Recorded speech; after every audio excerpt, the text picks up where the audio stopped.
Hola chicos de Archile, esta es su clase de lenguaje y el día de hoy hablaremos del lenguaje poético y más determinadamente de las figuras retóricas.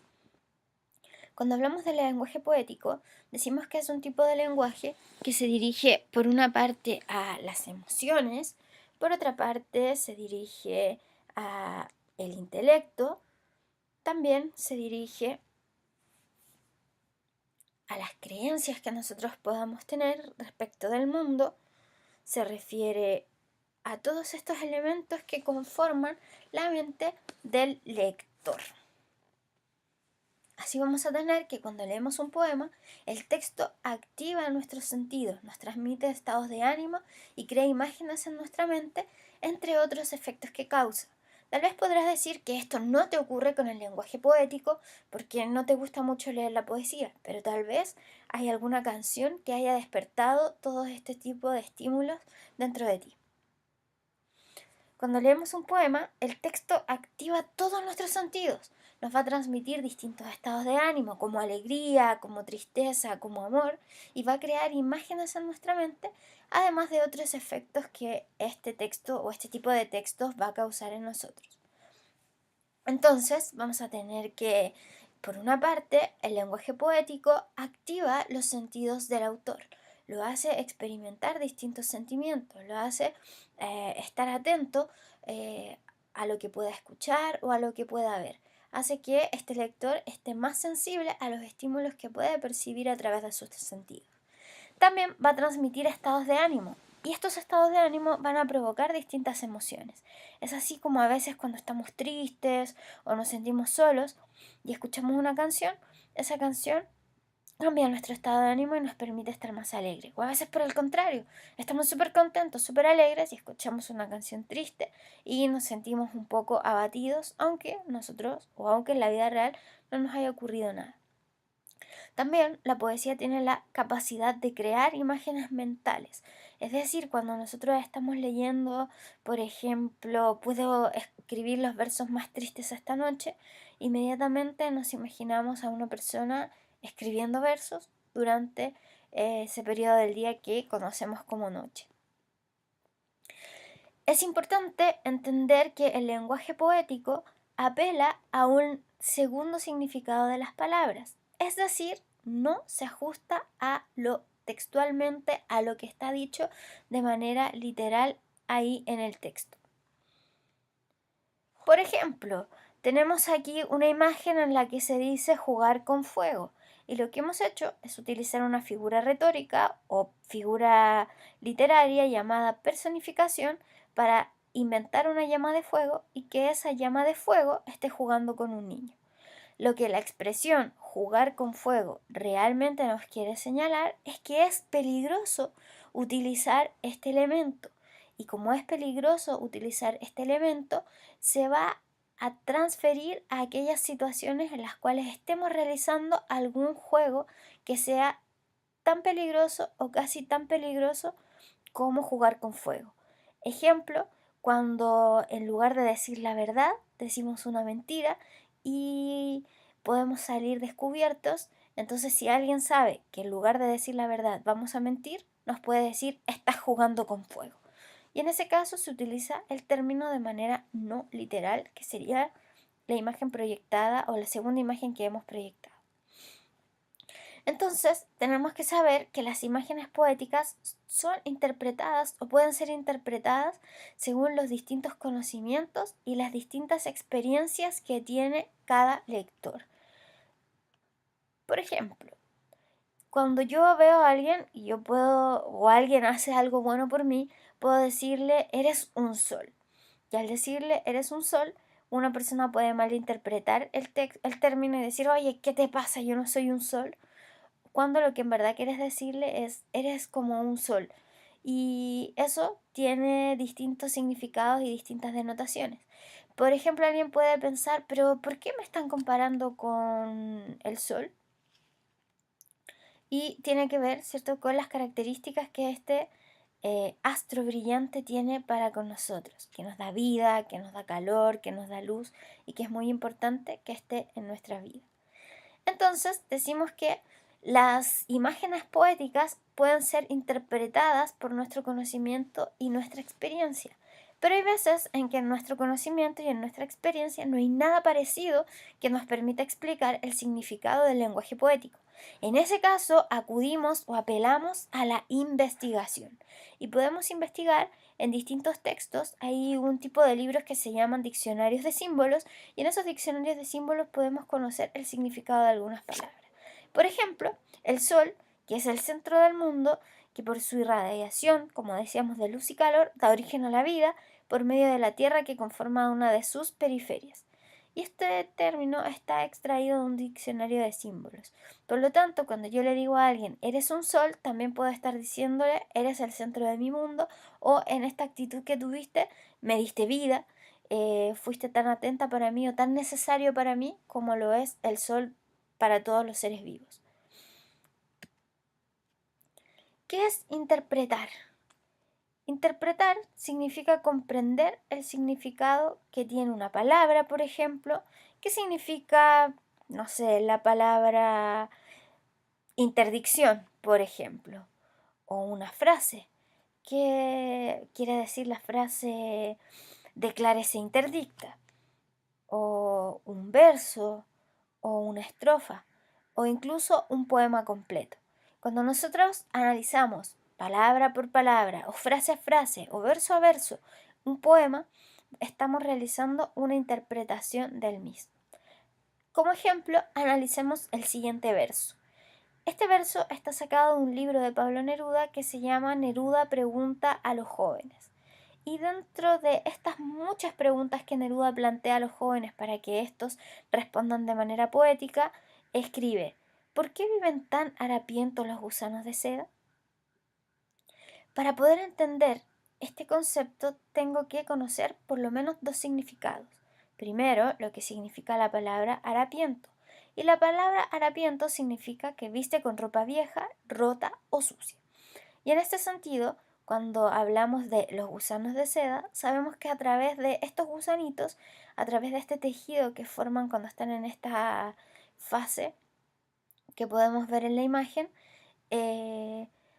producen un tipo de vestimenta o un tipo de hilo tan fino y tan elegante que entonces podemos buscar por ahí el significado de este verso. Por ejemplo, esta pequeña niña está haciendo la interpretación y dice: la seda es un tejido muy fino y elegante. Harapiento es el que anda con ropa rotosa y vieja y da la sensación de algo injusto. Claramente da la sensación de algo injusto, ¿cierto? Porque el gusano sacrifica su vida por generar un tejido fino y muy elegante, sin embargo él mismo viste con ropa vieja y rotosa. Este niño hace también un análisis o una interpretación del texto de ¿por qué los gusanos de seda viven tan harapientos? Y dice: los harapos son ropas viejas, la seda es una tela clara. Entonces, es una tela cara. Entonces son dos ideas contrarias las que se están uniendo en un mismo verso. Entonces es importante tener en cuenta que mientras más palabras comprendas en la vida y por su parte más experiencias tengas, mejor va a ser tu comprensión de todos los textos que lees. ¿Cómo interpretamos el lenguaje figurado? ¿Te has fijado que hay muchas veces en que usamos las palabras para expresar algo distinto de lo que significan al pie de la letra? Por ejemplo, hay veces que decimos, cuando hace mucho frío, solemos decir me estoy congelando o estamos en el polo norte. Y lo que en verdad ocurriría si es que realmente estuviésemos hablando al pie de la letra, o lo que se denomina literalmente, es que podríamos estar convirtiéndonos en un cubo de hielo, como lo que le ocurre a Calamardo en la imagen que vemos abajo. Sin embargo, en esos casos estamos hablando de lenguaje figurado, es decir, de palabras que van más allá del primer significado y que lo que buscan es expresar algo distinto, Muchas veces, ¿cierto?, queremos expresar alguna idea, como cuando hemos tenido un día largo en el que nos han sucedido un montón de cosas y lo único que queremos es llegar a nuestra casa y tenemos hambre y nuestra mamá nos ignora un poco o está ocupada en otra cosa. Entonces, para llamar su atención le decimos: mamá, estoy muerto de hambre, me comeré un caballo. Y en ese caso, sabemos que no es literal. Primero, no estamos muertos de hambre porque un muerto no puede hablar ni puede manifestar sus sensaciones. Y segundo, claramente no hay forma de que una persona sola se coma en un día un animal del tamaño de la proporción de un caballo. Por lo tanto, ahí decimos que estamos hablando de un lenguaje figurado. Y en el caso del ejemplo, estamos hablando de una exageración. Veamos más ejemplos de lenguaje figurado. Podemos decir, por ejemplo, Arturo va como avión.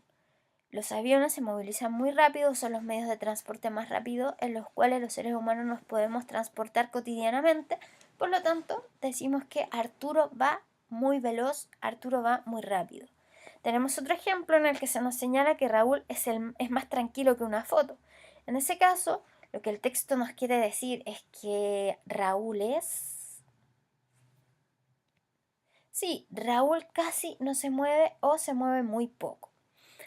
De esta forma, hacemos una comparación entre las acciones que tiene Raúl y una imagen estática que corresponde a una foto.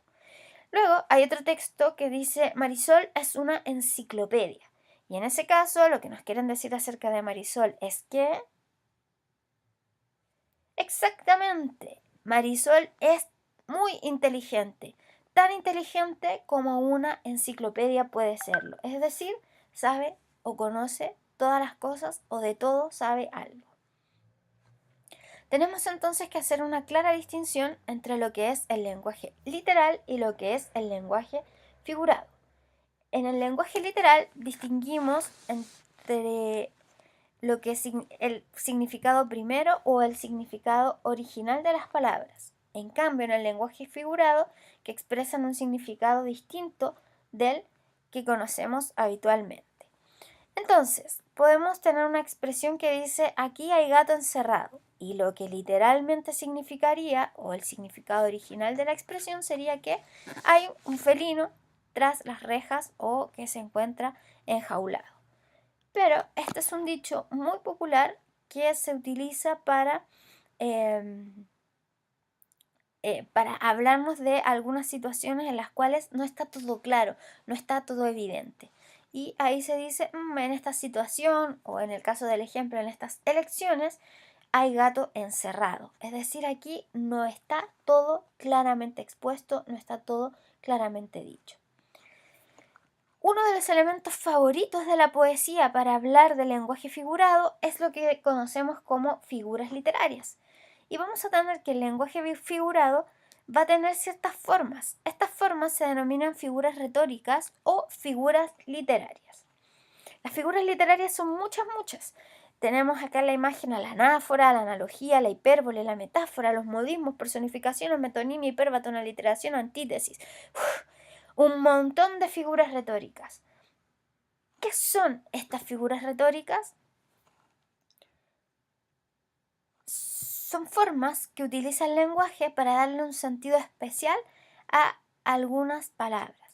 Algunas de las figuras retóricas que ya vimos y que vamos a conocer en mayor profundidad el día de hoy son la personificación, la aliteración, la metáfora, la comparación, la hipérbole y el hipérbaton.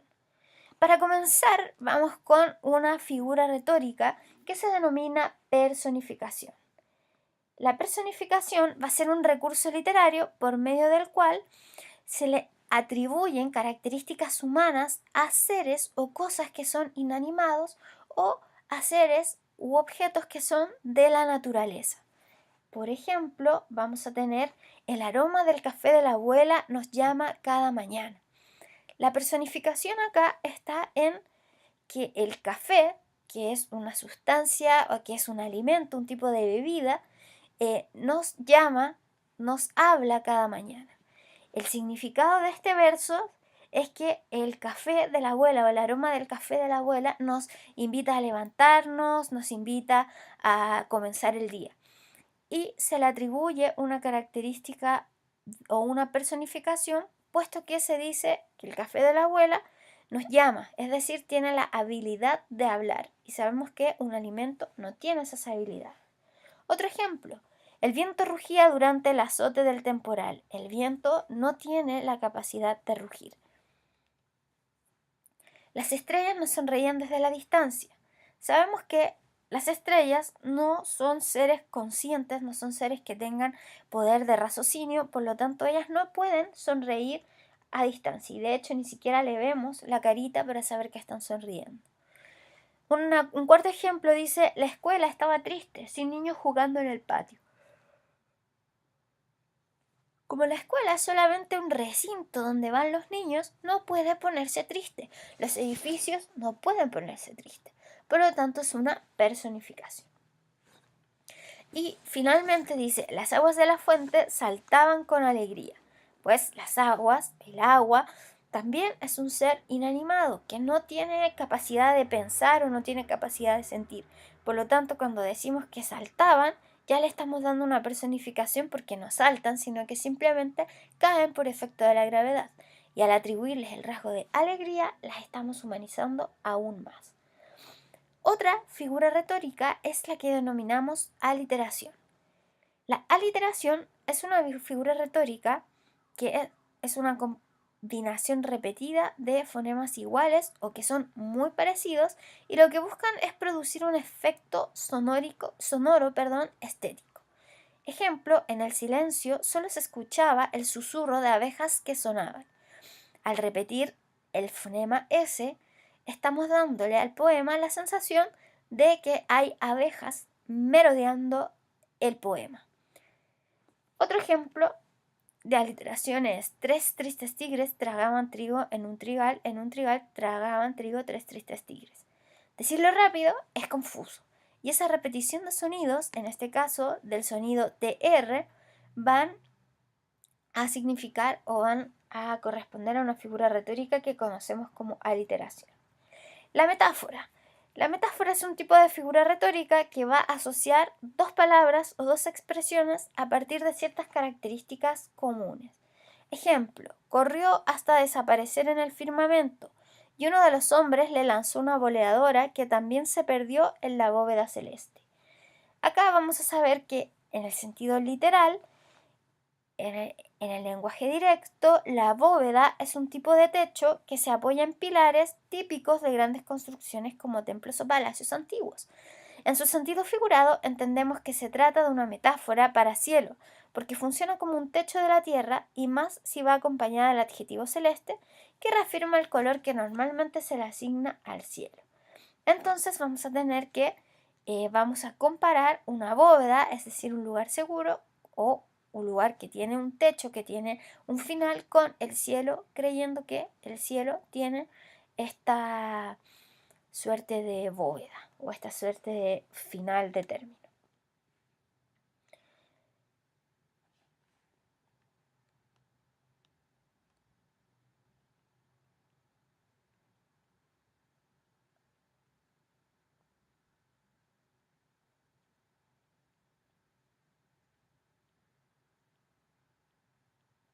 Otra figura retórica es la comparación. La comparación es una asociación explícita a través de expresiones del tipo como, igual que, u otra parecida de dos objetos, seres o realidades por características que tienen en común. Entonces tenemos que la comparación va a ser todo tipo de expresión en la cual nosotros utilicemos el término como o el término igual. El ejemplo dice: junto a ellos, justo debajo de la cruz de la mancha negra, o había una mancha negra como el carbón dibujaba una llama. Y acá, al comparar una mancha negra como el carbón, al utilizar la expresión como el carbón, estamos realizando una comparación. Y de esta manera se usa la imagen del carbón para describir la gran mancha negra que dibuja la llama. De este modo se intenta dejar en claro qué medida era en qué medida, cuán negra era la mancha, y era tan negra como negro es el carbón. La hipérbole. Por su parte, la hipérbole es una exageración. Entonces exageramos sobre las características o sobre una realidad. ¿Te acuerdas cuando decíamos tengo tanta hambre que me comería un caballo? Pues ahí estamos hablando de una exageración, de una hipérbole. El ejemplo dice, si alguna vez han estado en el norte de Chile, han mirado el cielo de la noche, sabrán que no existe en el mundo un paisaje más terso y brillante. Entonces, para poder confirmar esta aseveración, tendríamos que haber estado en todos los cielos del mundo y haber visto todos los cielos del mundo. Pero eso no lo podemos comprobar, por lo tanto decimos que es una exageración. Por otra parte está el hiperbatón. Un hiperbatón es una figura literaria que consiste en cambiar, en alterar el orden lógico que tienen las palabras. Como en el caso de la imagen, tenemos un autito y ese auto ha sido cortado en distintas partes y podemos, si las volvemos a cortar y las volvemos a unir, entonces decimos que le damos orden o restituimos el orden. Del modo en que están ordenados, sabemos que están desordenados y cuando eso ocurre en una oración, decimos que es un hiperbatón. Ejemplo, si entender el hiperbatón quieres, prestar atención debes. Aquí están los términos desordenados. Lo correcto sería decir, si quieres entender el hiperbatón, debes prestar atención.